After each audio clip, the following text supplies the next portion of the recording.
Hari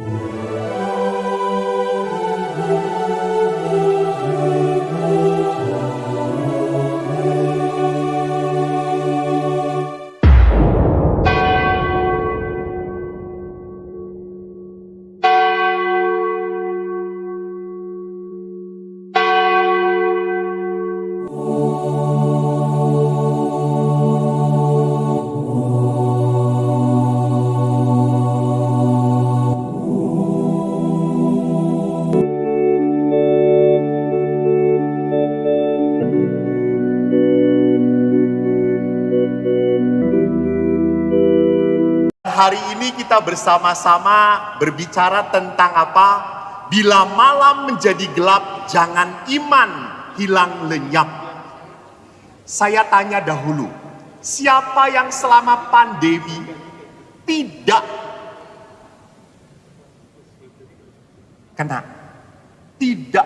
kena efek dari pandemi? Angkat tangan. Siapa yang tidak kena efek pandemi? Ibu tidak kena efek pandemi? Buktinya pakai masker. Tidak ada orang yang gak kena efek pandemi. Karena kena efek pandemi, orang akhirnya berjarak. Dengan suami pun mungkin makin senang ya, karena sebelum pandemi saja sudah berjarak. Setelah pandemi dihalalkan oleh pemerintah. Jadi akhirnya semakin berjarak. Rupanya pandemi ini menyentuh siapapun. Dan akhirnya Bapak Paus Fransiskus mengatakan apa? Memperlihatkan bahwa manusia itu rapuh. Orang punya uang berapapun, sewaktu pandemi tinggi-tingginya, belum tentu Anda bisa masuk rumah sakit. Sesuci apapun, tetap saja meninggal dunia. Saya pikir dulu bapak-bapak, para romo gak akan kena. Ini hanya untuk umat.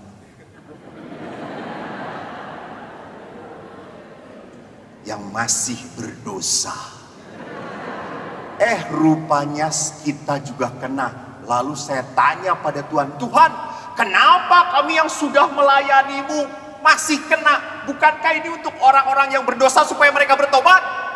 Lalu Tuhan menjawab saya dalam doa, bukankah para imam rajanya pendosa? Yang harus lebih banyak bertobat itu para imam. Betul Romo? Terima kasih Romo Adi. Dan Romo Beni juga setuju. Karena itu kita masih panjang umur karena masih bertobat. Kan biasanya romo-romo yang yang baik-baik itu meninggal. Dan sisanya yo sing koyo ngene. Menjadi bandeng-bandeng ke gitu ya kata sudah. Nah, Yesus, saya mengajak Anda semua untuk berbicara tentang bila malam jadi gelap. Rupanya Yesus pun mengalami hal yang sama. Jadi kita pernah mengalami pengalaman tengkorak dalam hidup kita. Apa itu pengalaman tengkorak? Pengalaman yang menyakitkan. Pengalaman yang membuat kita sadar bahwa kita itu rapuh. Jadi perhatikan, memang setiap orang mengalami pengalaman tengkorak namanya. Mari kita cek lagi di dalam Injil Lukas. Yesus pergilah ke luar kota. Dan sebagaimana biasa ia menuju Bukit Zaitun, murid-muridnya juga mengikuti dia. Setelah tiba di tempat itu, Yesus berkata kepada mereka, berdoalah supaya kamu jangan jatuh ke dalam pencobaan. Kemudian Yesus menjauhkan diri dari mereka kira-kira sepelempar batu jaraknya. Lalu ia berlutut dan berdoa, ya Bapakku, jikalau engkau mau, ambillah cawan ini daripadaku. Tetapi bukanlah kehendakku, melainkan kehendakmu lah yang terjadi. Maka seorang malaikat dari langit menampakkan diri kepadanya untuk memberi kekuatan kepada Yesus. Ia sangat ketakutan dan makin bersungguh-sungguh berdoa. Peluhnya menjadi seperti titik-titik darah yang bertetesan ke tanah. Lalu Yesus bangkit dari doanya dan kembali kepada murid-muridnya. Tetapi Yesus mendapati mereka sedang tidur karena duka cita. Maka kata Yesus kepada mereka, "Mengapa kamu tidur? Bangunlah dan berdoalah supaya kamu jangan jatuh ke dalam pencobaan."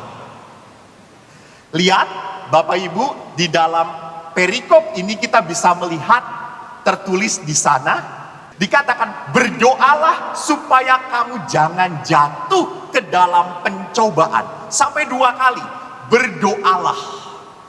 Maka next saya perlihatkan. Beberapa poin yang kita bisa renungkan adalah apa? Yesus meminta para murid untuk bertahan dalam doa supaya tidak jatuh dalam pencobaan. Jadi doa itu adalah kekuatan. Tanpa doa manusia akan ambruk, jatuh. Kenapa Yesus mengatakan supaya murid-muridnya berdoa? Karena mereka akan mengalami peristiwa yang di luar bayangan mereka. Jadi kalau kita kontekskan dengan hidup kita, ingat, Yesus pun mengingatkan kita bahwa pilihan hidup seperti apapun, Anda akan mengalami suatu saat peristiwa di luar kehendak Anda. Kedua, untuk mereka dibutuhkan kekuatan ekstra. Jadi kekuatan ekstra itu hanya lewat doa. Jadi Yesus mengatakan bahwa power itu hanya ada di dalam Tuhan.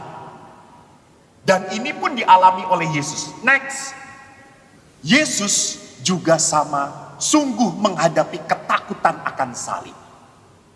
Maka perhatikan, oleh penginjil Lukas tadi dikatakan, bahkan tetesan keringatnya seperti tetesan darah. Kenapa? Karena Yesus mengalami perasaan total ditinggalkan Tuhan. Maka kalau kita sedang menderita, next, apa yang kita minta? Selalu kita meminta apa? Tuhan, cepat-cepat penderitaan ini dibebaskan. Karena tidak nyaman lagi. Pada saat saya berdoa untuk seseorang, seringkali saya ngomong, kalau ada orang yang terlalu berat penderitaannya, saya berdoa, Tuhan, jangan sampai kehilangan iman, harapan, cinta dia.